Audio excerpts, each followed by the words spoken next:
రాజీవ్ బయట ప్లే చేస్తే అసలు ఆయన యొక్క అతని వ్యక్తిత్వం ఏంటో కూడా తెలిసిపోయింది. ఒకసారి ప్లే చేయండి. ఇలాంటివంటే నాకు బాగా ఇంట్రెస్ట్. చంద్రబాబు నాయుడు కంటే పెద్ద రోగి ఎవడైనా ఉన్నాడా?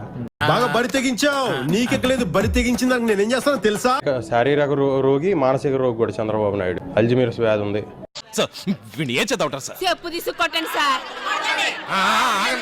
ఇది రాజీవ్ అనేటువంటి యువకుడు మాట్లాడింది వ్యక్తిత్వం. పవన్ కళ్యాణ్ అనేవాడు పిచ్చి కుక్క, పెళ్ళాన్ని మార్చడం కాదు.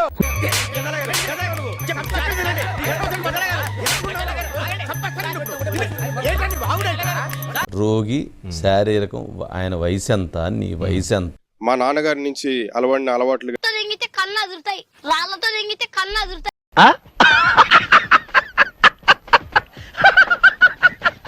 ఆయన అనుభవం ఎంత, నీ అనుభవం ఎంత? ఆయన వ్యక్తిత్వం ఏంటి, నీ వ్యక్తిత్వం ఏంటి? జగన్మోహన్ రెడ్డి గారిని చూసి నేర్చుకోవడం. నా పేరు జగ, పెద్ద ఎదవని. మా మామయ్య ఇంకా పెద్ద బోకు. ఒట్టయ్య నిజమా?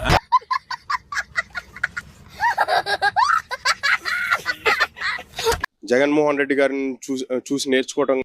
సారిగా వీడికి ఎక్కించాల్సినంత ఎక్కించేసి ఇప్పుడు ఏమి అన్న డాన్సులు కడతావా?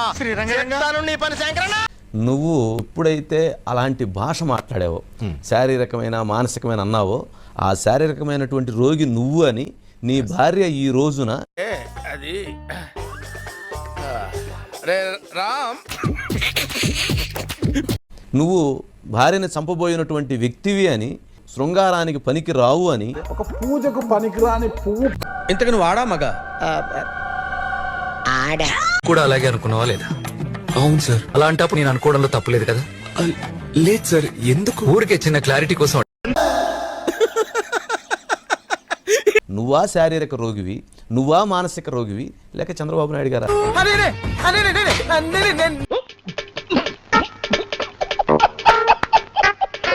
మాట్లాడేటప్పుడు వయస్సు, గౌరవం, మర్యాద ఇవన్నీ ఉండాలి. అవసరమా నీకు? ఇప్పుడు చెప్పాలా? నీ తండ్రి దగ్గర నుంచి ఆయన భాషను నేర్చుకున్నట్లుంది. ఆ భాష నిన్ను ఈరోజు ఈ స్థాయికి తీసుకొచ్చింది. బాప్ ఏక్ నంబరీ, బేటా 10 నంబరీ.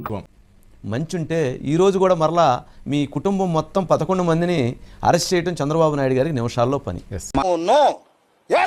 కానీ మీ ఎఫ్ఐఆర్ నమోదైనా కూడా మీ 11 మందిని అరెస్ట్ చేయలేదు. అది ఆయన వ్యక్తిత్వం, అది ఆయన గొప్పతనం. అది కళాకారుల ఫ్యామిలీ అండి. ఎవరన్నా తగులుకున్నారంటే మేము అలాగే ఇన్వాల్వ్ అయిపోతామండి. గొప్ప లీడరు, గొప్ప నాయకుడు చంద్రబాబు నాయుడు కన్నా గొప్ప నాయకుడు ఎవడు ఉండడు. ఏంటంటే అందుట్లో ఆడవాళ్ళు ఉన్నారు, పిల్లలు ఉన్నారు, అనవసరమైనటువంటి 498 కేసు. సరే, ఏదో చట్టం తన పని తాను చేసుకుపోయిద్దని ఆయన దాని పట్ల ఓపికగా వదిలేశారు.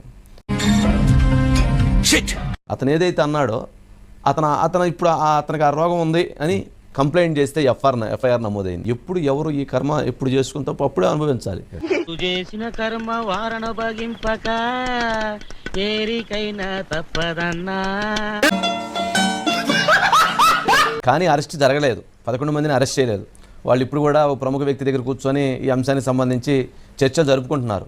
ఎక్కడా కూడా నా పేరు ఎక్కడా లేదు రమేష్. ఇబ్రహీంపట్నం పరిసర ప్రాంతాల్లోనే ఒకనొక ప్రదేశంలో ఒక పెద్ద మనిషి, ఎన్టీఆర్ జిల్లాలో ఒక పెద్ద మనిషి సమక్షంలో ప్రస్తుతానికైతే ఈ జోగి మేఘన కావచ్చు, జోగి రాజు ఏదైతే వీళ్ళ ఇద్దరికి సంబంధించిన వ్యవహారం ఏదైతే ఈ వ్యవహారంలో ప్రస్తుతం సిట్టింగ్ జరుగుతా ఉందని చెప్పి చూశాను చెప్పు.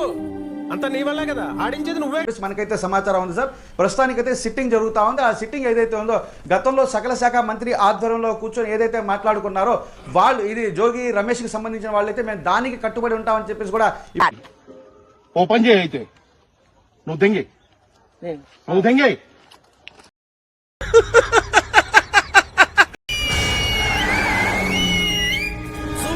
దానికి వాళ్ళు దానికి కట్టుబడి ఉంటాం. ఆ యాంగిల్, ఆ టైప్ ఆఫ్ వ్యూలో మనం సెటిల్మెంట్ చేసుకుందాం అన్న కోణంలో వీళ్ళు మాట్లాడుతూ ఉన్నట్టు. చాలు బాబు, నాటకాలు చాలా చూసావులే మేము. జోగి మేఘనాథ్ బంధువులు ఎవరైతే ఉన్నారో వాళ్ళు ఇమేజ్ డ్యామేజ్ చేశారు, రోడ్డుకి ఈడ్చారు, రచ్చకి ఈడ్చారు. మేము గుట్టుగా బ్రతికే వాళ్ళం, గుట్టుగా ఉండేవాళ్ళం. అటువంటి వాళ్ళని విసికించి, వేధించి, తీవ్రమైన ఇబ్బందులకు గురి చేసి, వేధింపులకు గురి చేసి వల్లే మేము స్టేషన్ వరకు రావాల్సి ఉంది. స్టేషన్కి వచ్చిన తర్వాత కూడా మీరు ఇప్పటికి కూడా ఇటువంటి మాటలే మాట్లాడుతూ ఉన్నారు. కంట్రోల్ అవ్వకపోతే ఏమవుతుంది? నీ మొహం చూస్తుంటే ఎందుకు పాపం అట్లేదు తమ్ముడు. వచ్చిన పీకేది ఏం లేదు కదా. కాకపోతే గతంలో ఏదైతే బలవంతంగా వాళ్ళ వద్ద నుండి సుమారు బంగారం కావచ్చు, వెండి కావచ్చు, ఆభరణాలు కావచ్చు, ఏవైతే తీసుకున్నారో చిచి పశువులు కుడి తాగినట్టు తాగుతున్నారు కదరా. ఇంతకాడికి వచ్చే పోయే నలుగురు దగ్గర ఒంటెలు తాగినా బెటర్ కదరా. ఏం జన్మరా మీది?